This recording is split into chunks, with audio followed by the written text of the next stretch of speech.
साथीहरू सबैजनाले नमस्कार। यो खोला अहिले एकदमै धेरै सानो भएको छ।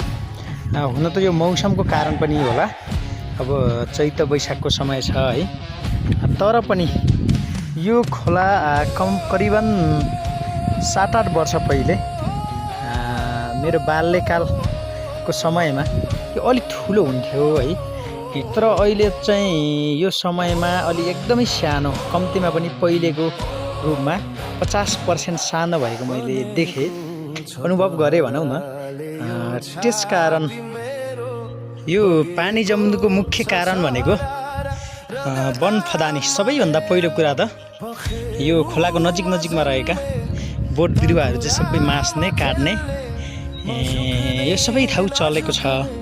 यसलाई चाहिँ सबैजनाले कम्तीमा पनि न्यूनीकरण गर्नु होला। तपाईहरुकोतिर पनि यस्तो पानीको मुहानहरू सुक्ने त्यसपछि भइरहेको हुन सक्छ।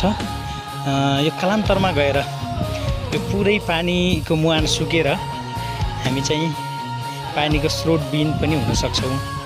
त्यसकारण यो सबैलाई चाहिँ म के अनुरोध गर्न चाहन्छु भनेपछि वन फडानी अझ त्यसै माथि पनि यो खोलाको नजिकमा, खोलाको छेउछाउमा रहेको वनहरू चाहिँ फडाइ नगर्नु होला। र जनसङ्ख्या वृद्धि दरले गर्दा पनि यो समस्या भइरहेको हो।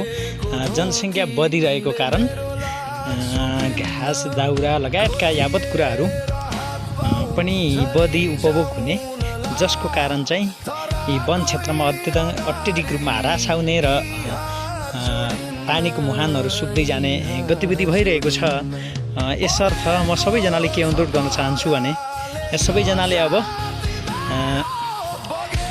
वर्षायाम नजिक आउँदै छ। त्यतिखेरको समयमा सबैजनाले आफ्नो नजिक रहेका खोला नालामा वृक्षारोपण गर्नुहोला। म सबैलाई यो अनुरोध गर्न चाहन्छु।